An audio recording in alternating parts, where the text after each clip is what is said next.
हमारा online chemistry class. यहाँ हम halo alkane hello arene chapter को डिस्कस कर रहे हैं। इस क्रम में ये हमारा 4th वीडियो लेक्चर है। अब तक जो हमने अपने 3 वीडियो लेक्चर बना रखे हैं उसमें हमने हेलो एल्केन हेलो एरीन के क्लासिफिकेशन, मेथड ऑफ प्रिपरेशन और उनकी जो general physical properties and chemical properties थी उनको डिस्कस कर लिया है।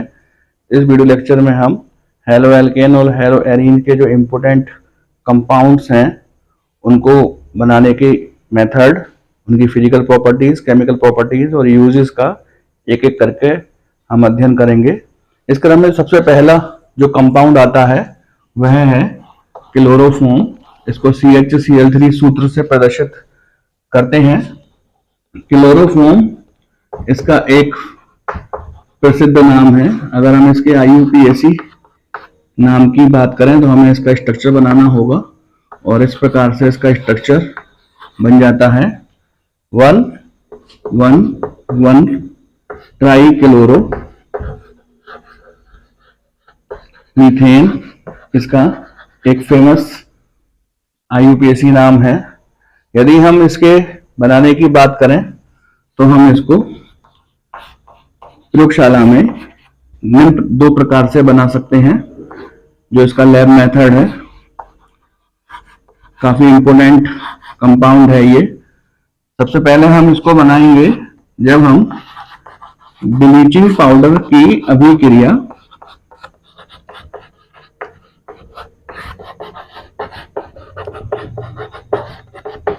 एथिल अल्कोहल से कराते हैं। एक इंपोर्टेंट केमिकल रिएक्शन है। आपको पूरी बुक में भिन्न भिन्न स्थानों पर ये अनेक प्रकार से मिल जाएगी। यहाँ ये जो ब्लीचिंग पाउडर है ये 2 प्रकार से कार्य करता है। जब हम इसको जल में घोल देते हैं तो हमें कैल्शियम हाइड्रोक्साइड और न्यू बॉर्न क्लोरीन मिलती है। कुछ बुक्स में इसको इस प्रकार से प्रदर्शित किया गया है और कुछ बुक्स में इसको इस प्रकार से प्रदर्शित किया गया है। ये जो न्यू बॉर्न क्लोरीन है ये 2 प्रकार से कार्य करेगी। ये ऑक्सीकरण करने के काम आएगी और साथ में क्लोरीनीकरण करने के काम आएगी। अब हम इसकी अभिक्रिया एथिल अल्कोहल से कराएंगे। तो एथिल अल्कोहल CH3CH2OH इस न्यू बॉर्न क्लोरीन से अभिक्रिया करके अपनी ये वाले 2H और ये 2Cl मिलकर के HCl बनाएंगे और एथिल अल्कोहल एसिटल्डिहाइड में ऑक्सीकृत हो जाएगा। ये जो एसिटल्डिहाइड है ये फिर से क्लोरीन से रिएक्शन कर जाएगा और यहाँ पर क्लोरल या फिर ट्राइक्लोरो एसिटल्डिहाइड प्राप्त होगा। ये जो ट्राइक्लोरो एसिटल्डिहाइड है जिसको कि हम क्लोरल नाम से भी जानते हैं, ये इस वाली कैल्शियम हाइड्रोक्साइड से अभिक्रिया करके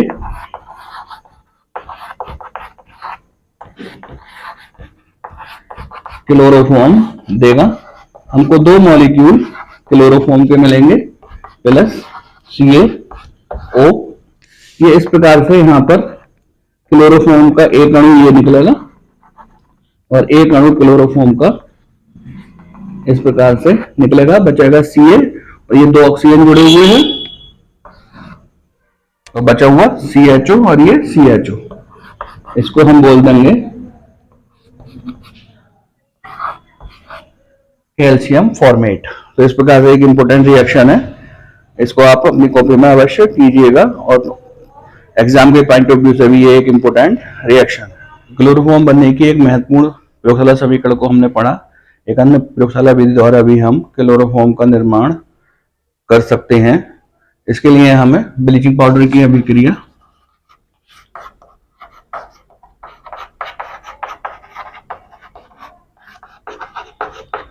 एसीटोन से कराते हैं।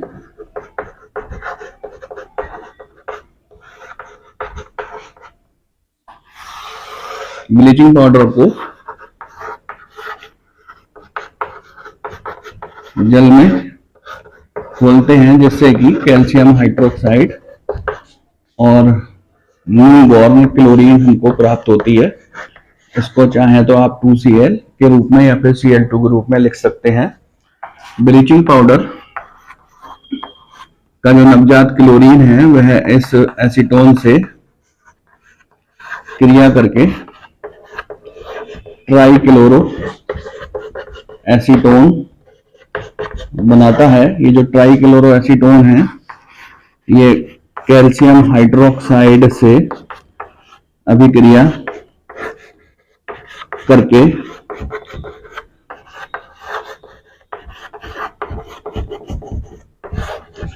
क्लोरोफॉर्म का निर्माण करता है। इस प्रकार से ये एक मॉलिक्यूल क्लोरोफॉर्म का ये बनेगा, एक मॉलिक्यूल क्लोरोफॉर्म का इस प्रकार से बनेगा। और CaCO3 कैल्शियम एसीटेट हमको प्राप्त होगा। तो दोनों ही मेथड एक निश्चित पैटर्न पर हैं। आप इनकी छोटी सी रिएक्शन बुक में भी देख सकते हैं, जो कि इनको जोड़ करके उसने एक रिएक्शन बना दी है। दोनों में से कोई सी एक रिएक्शन कर लीजिएगा, सामने जो मैंने ब्लैक बोर्ड पर समझाई है वो कर लें, या फिर बुक में जो एक रिएक्शन दे रखी है वो कर लीजिएगा। जो भी आपको इजी लगती हो वो रिएक्शन आप यहाँ पर कर सकते हैं। दोनों ही मेथड के द्वारा शुद्ध क्लोरोफॉर्म प्राप्त नहीं होता है। क्लोरोफॉर्म को शुद्ध प्राप्त करने की एक अन्य रिएक्शन है। शुद्ध क्लोरोफॉर्म प्राप्त करने के लिए क्लोरल की अभिक्रिया NaOH से करा देते हैं तो हमको शुद्ध क्लोरीन प्राप्त होता है। एक इंपॉर्टेंट रिएक्शन है जो कि इसी नाम से आती है कि शुद्ध क्लोरोफॉर्म आप किस प्रकार से प्राप्त करोगे। तो क्लोरोफॉर्म बनाने की जो मेथड थे वो हमने समझे। सामने ग्रीन बोर्ड पर आप इसके भौतिक गुणों को लिखा हुआ देख रहे हैं। इनको आप एज इट इज ही अपनी कॉपी में लिख लीजिएगा। पहला पॉइंट बोलते हैं रंगहीन भारी द्रव है, स्वाद में मीठा है, जल में आविल है, जो इसका क्वथनांक है boiling point 334 kelvin, melting point 210 kelvin, आज्वलनशील है अर्थात इसमें आग नहीं लगती है, बाष्प सूंघने पर मूर्छा अर्थात बेहोशी उत्पन्न हो जाती है, अतः इसका उपयोग निश्चेतक के रूप में करते हैं। तो ये इसके कुछ भौतिक गुण हैं, आप इसको एज इट इज अपनी कॉपी में लिख लीजिए। क्लोरोफॉर्म के भौतिक गुण हमने समझे, आइए रासायनिक गुणों का अध्ययन करते हैं।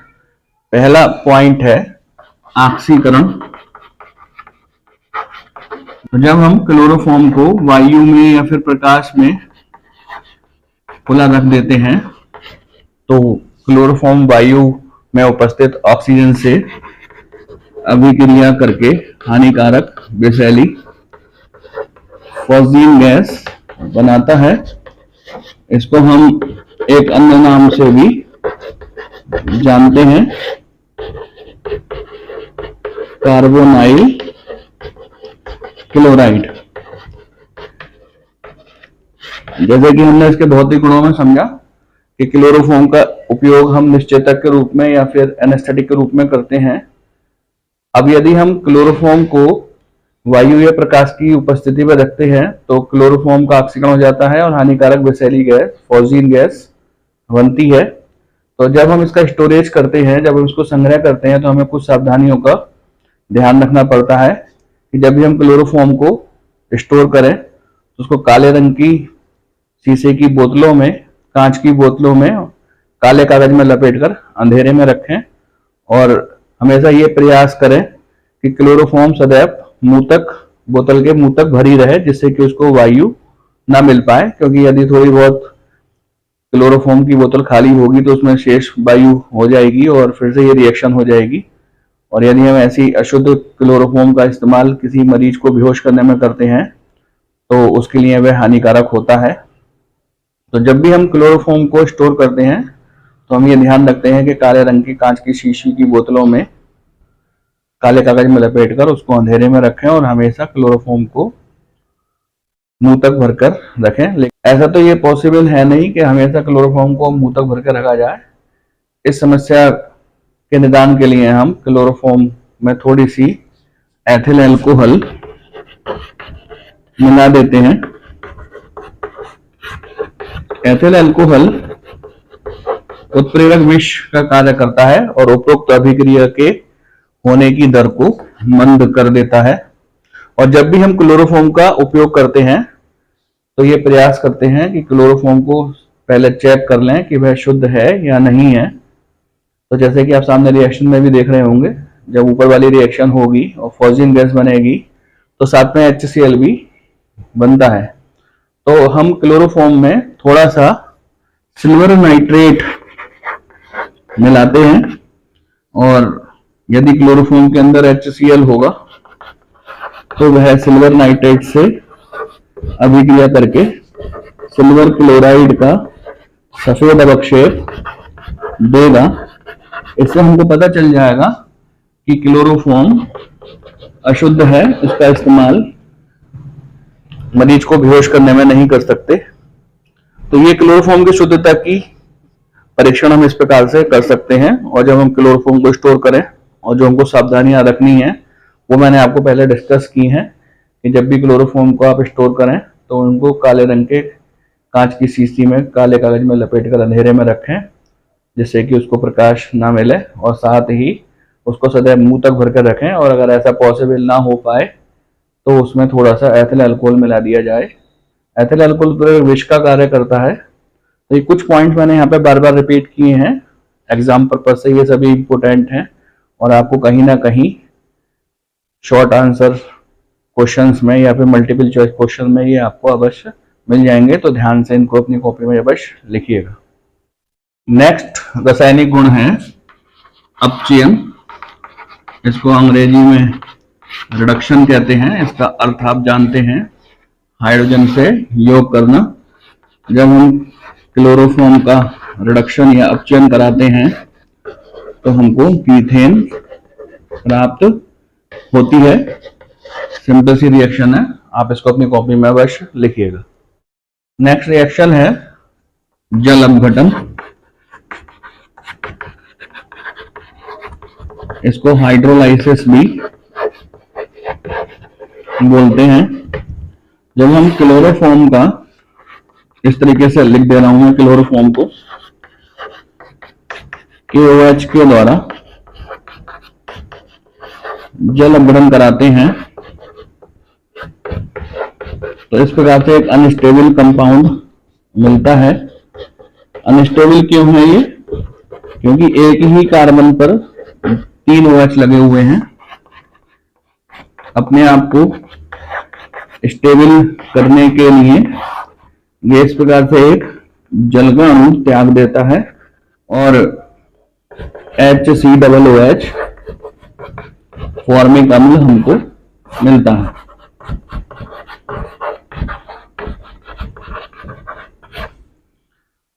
नेक्स्ट रासायनिक गुण है क्लोरीनीकरण।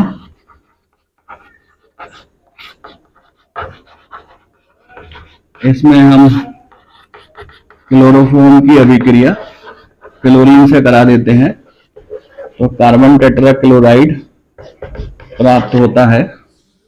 नेक्स्ट रिएक्शन है नाइट्रीकरण, नाइट्रेशन।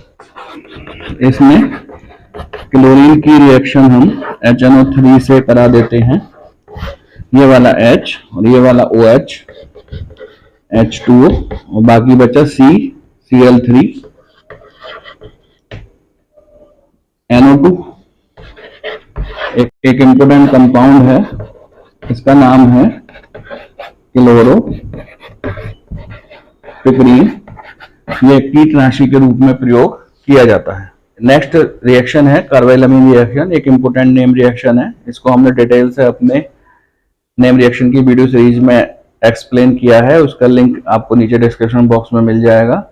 इस रिएक्शन की खास बात यह है कि ये रिएक्शन 1 डिग्री अमीन द्वारा दी जाती है। यदि हमको 1 डिग्री अमीन, 2 डिग्री अमीन और 3 डिग्री अमीन में पहचान करनी होती है तो हम इस रिएक्शन का उपयोग करके 1 डिग्री अमीन की पहचान कर लेते हैं। यहाँ पर हमने 1 डिग्री अमीन के रूप में मिथाइल अमीन ले लिया है। ये मेथिल अमीन है। ये इसकी रिएक्शन हमने क्लोरोफॉर्म से की। इस प्रकार से ये क्लोरोफॉर्म है, एक HCl ये निकल जाएगा यहाँ से, एक HCl ये, और एक HCl, ये निकल जाएगा। ये रिएक्शन एल्कोहलिक KOH की प्रेजेंस में होती है। 3HCl निकल गए और CH3MC आइसोसाइनाइड, मिथाइल आइसोसाइनाइड हमको प्राप्त होता है। ये अत्यंत दुर्गंधमय यौगिक होते हैं। इनका उपयोग उर्वरक बनाने में किया जाता है। रिएक्शन अभी कंप्लीट नहीं हुई है। ये जो HCl है इन KOH से अभिक्रिया कर जाता है, KCl हमको मिलता है और जल प्राप्त होता है। और मैथिल आइसोसाइनाइड, इसको हम शॉर्ट फॉर्म में MIC कहते हैं और ये अत्यंत दुर्गंधमय यौगिक होते हैं। इनको डिटेल से पढ़ने के लिए आप हमारा नेम रिएक्शन की जो वीडियो सीरीज का लेक्चर है जिसमें हमने कि कार्बोइलामीन रिएक्शन को एक्सप्लेन किया है, अवश्य देख लीजिएगा। नेक्स्ट रिएक्शन है बी हैलोजिनीकरण।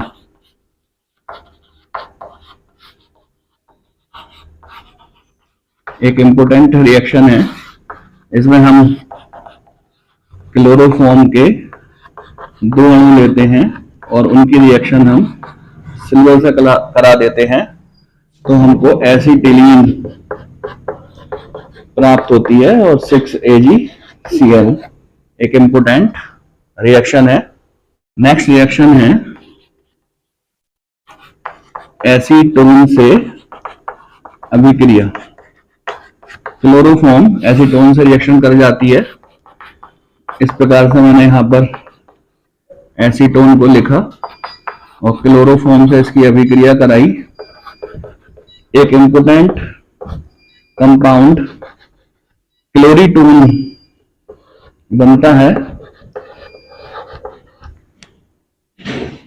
क्लोरीटोन ये औषधि के रूप में, नम्रकारी के रूप में प्रयोग किया जाता है। नेक्स्ट इंपोर्टेंट रिएक्शन है रीमन T1 रिएक्शन। ये भी नेम रिएक्शन वीडियो सीरीज में आपको मिल जाएगी। इसका लिंक मैं नीचे आपको डिस्क्रिप्शन बॉक्स में प्रोवाइड करा दूंगा। यहाँ पर जब हम फिनॉल की रिएक्शन क्षारीय क्लोरोफॉर्म से कराते हैं, NaOH डाल दिया, तो सैलिसल्डिहाइड प्राप्त होता है। ये सैलिसल्डिहाइड है ये।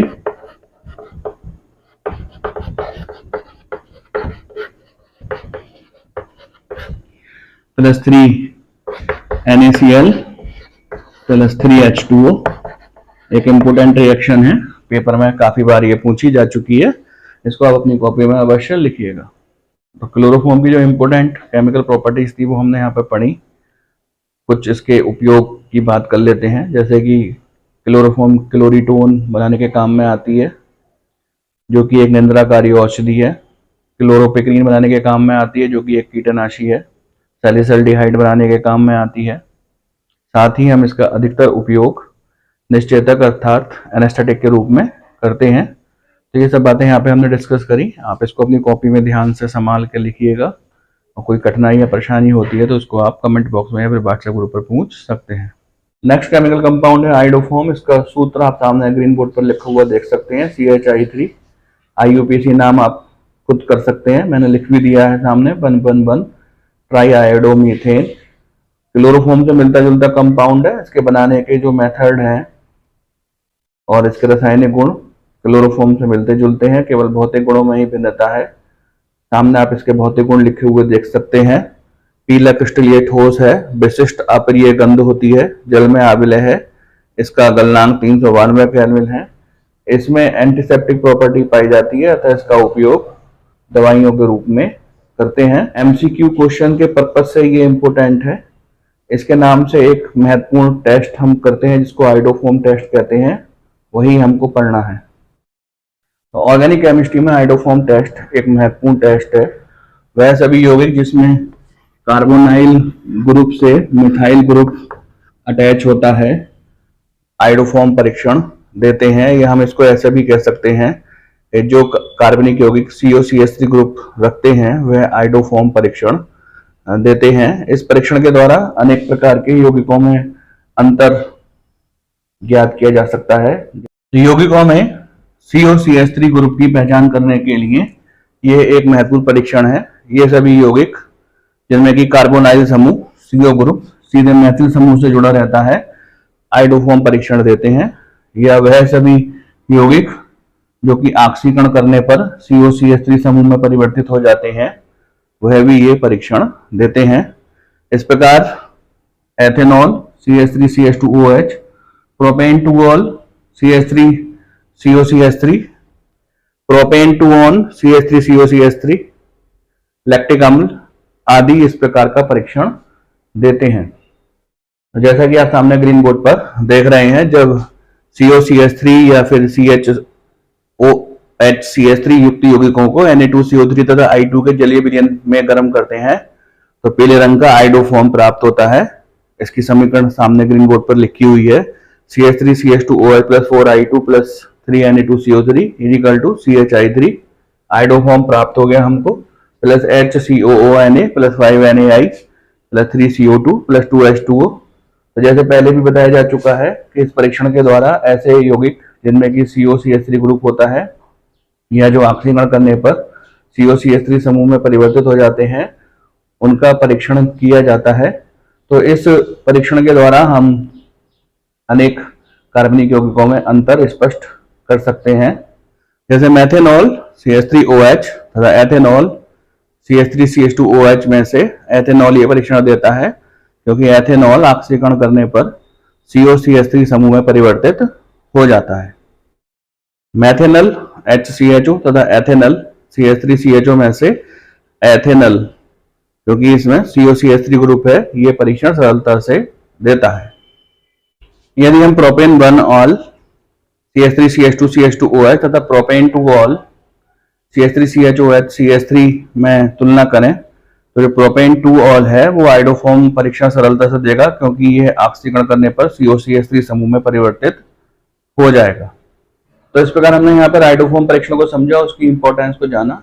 आइडोफॉर्म परीक्षण की जो महत्व है वह ये है कि ये उन यौगिकों द्वारा दिया जाता है जिनमें कि COCH3 समूह होता है या जो ऑक्सीकरण करने पर COCH3 समूह में परिवर्तित हो जाते हैं। तो यौगिकों में अंतर करने के लिए ये एक महत्वपूर्ण परीक्षण है। आप इसको अपनी कॉपी में लिखिएगा। यदि कोई कठिनाई या परेशानी आती है तो उसको आप कमेंट बॉक्स में या फिर व्हाट्सएप ग्रुप पर पूछ सकते हैं। आइए नेक्स्ट केमिकल कंपाउंड की स्टडी करते हैं। जैसा कि आप सामने ग्रीन बोर्ड पर लिखा हुआ देख सकते हैं CCl4। इसको हम टेट्राक्लोरोमेथेन भी बोलते हैं और इसका जो व्यापारिक नाम और प्रसिद्ध नाम है वह है पायरीन।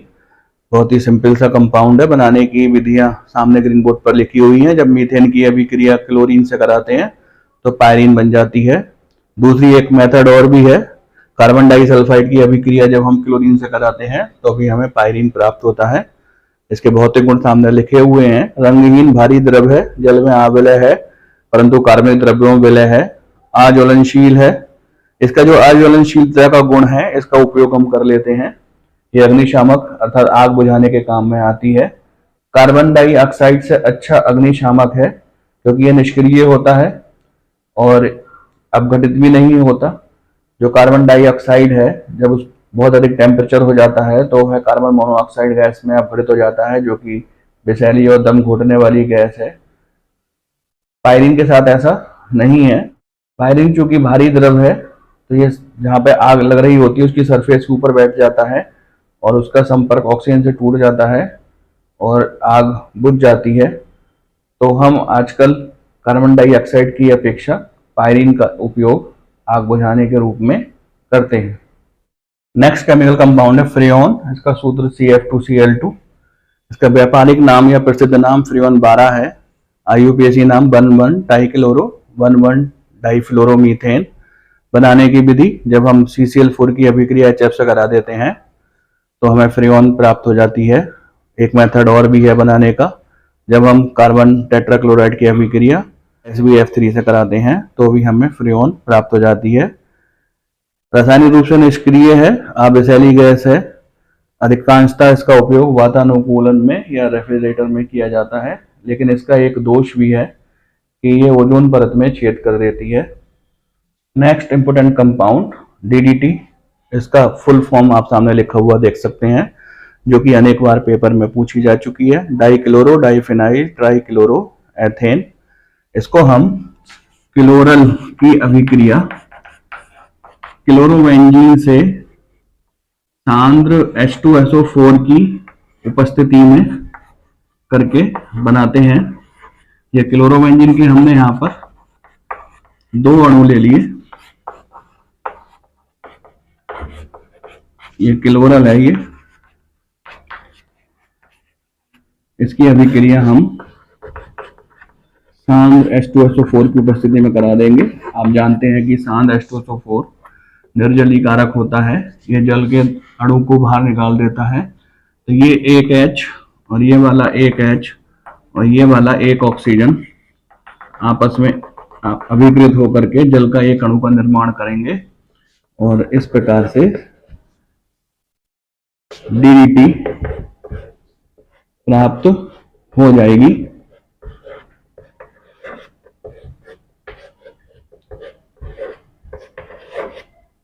प्लस H2, इसकी फुल फॉर्म आप याद रखिएगा, dichloro diphenyl trichloro ethane. DDT एक प्रमुख कीटनाशी है, इसका बहुत अधिक इस्तेमाल द्वितीय विश्व युद्ध में किया गया था। इसमें से क्लोरीन की गंध आती रहती है। इसके संपर्क में आने से कीट या मक्खी मच्छर मर जाते हैं। DDT उनके शरीर में प्रवेश कर जाती है जिससे कि उनकी मृत्यु हो जाती है। लेकिन DDT का एक नुकसान ये है कि ये अपघटित नहीं होती है। मक्खी मच्छर या कीट पतंगों के शरीर में ये इसी प्रकार से रहती है। जब उन मरे हुए कीट पतंगों को मछलियां खा लेती हैं तो वो मछलियों के शरीर में पहुंच जाती है और मछलियों के शरीर से होते हुए ये मानव के शरीर में भी आ जाती है। फिर भी इसका अपघटन नहीं होता है। जब ये मानव के शरीर में आ जाती है तो मानव के शरीर के RNA DNA को ये परिवर्तित कर देती है। यही कारण है कि आजकल DDT का उपयोग प्रतिबंधित है। DDT का इस्तेमाल आजकल हम कीटनाशी के रूप में नहीं करते हैं। इस स्थान पर अन्य सुरक्षित कीटनाशी जैसे कि बेंजीन हेक्साक्लोराइड का उपयोग किया जाता है। बेंजीन हेक्साक्लोराइड में भी क्लोरीन की गंध आती रहती है। इसको सूंघने से कीट पतंगों की मृत्यु हो जाती है। तो बेंजीन हेक्साक्लोराइड जिसे BHC कहते हैं, ये एक इम्पोर्टेंट कंपाउंड है। जब हम बेंजीन की रिएक्शन प्रकाश की उपस्थिति में क्लोरीन से करा देते हैं तो बेंजीन हेक्साक्लोराइड बनती है। इस प्रकार से सभी डबल बॉन्ड हट जाएंगी और उनके स्थान पर एक एक क्लोरीन बन जाएंगी। और ये बेंजीन हेक्साक्लोराइड है, ये एक प्रमुख कीटनाशी है। इसका कोई भी साइड इफेक्ट नहीं है। इसका जो गामा समावयी है उसको हम गैमेक्सीन कहते हैं। उसका एक अन्य नाम भी है जिसको हम 666 भी बोलते हैं। तो बेंजीन हेक्साक्लोराइड का जो गामा समावयी है उसका अधिकांश उपयोग हम कीटनाशी के रूप में करते हैं। लेकिन ये तभी प्रभावी होती है जब तक ये जल के संपर्क में ना आए। तो इसको हम जो जलाशय होते हैं या नालियां होती हैं उसके किनारे किनारे हम इसको सफेद पाउडर के रूप में छिड़क देते हैं। उसकी गंध से मक्खी मच्छर समाप्त हो जाते हैं। तो इस प्रकार ये वीडियो लेक्चर यहाँ पे फिनिश होता है। वीडियो लेक्चर के फिनिश होते ही हेलो एल्केन हेलो एरीन की सीरीज भी फिनिश होती है। इस चैप्टर को हमने 4 पार्ट्स में समझा। पहले पार्ट में हमने हेलो एल्केन हेलो एरीन्स का क्लासिफिकेशंस और IUPAC के बारे में डिस्कस किया, जबकि दूसरे वाले पार्ट में फिजिकल प्रॉपर्टीज को डिस्कस किया और तीसरे वाले पार्ट में हमने हेलो एल्केन हेलो एरीन्स की केमिकल प्रॉपर्टीज को डिस्कस किया है। चौथे पार्ट्स में हमने हेलो एल्केन हेलो एरीन्स के अंतर्गत आने वाले कुछ इंपोर्टेंट कंपाउंड्स, उनके बनाने के तरीके, उनके भौतिक गुण, उनके रासायनिक गुणों को समझा। जैसे कि पहले ही बताया जा चुका है, ये जो वीडियो लेक्चर सीरीज है इसकी PDF फाइल हमारे पास उपलब्ध है। यदि आपको चाहिए तो आप उसे व्हाट्सएप ग्रुप पे कमेंट्स करके मंगवा सकते हैं। इस सीरीज को देखते समय आप अपने नोट्स बनाइएगा, अपने सामने बुक रखिएगा और वीडियो लेक्चर देखिएगा। दोनों को मिला करके अपने स्वयं के नोट्स बनाइएगा। यदि कोई कठिनाई या परेशानी आती है तो आप उसको कमेंट बॉक्स में या फिर व्हाट्सएप ग्रुप पर पूछ सकते हैं।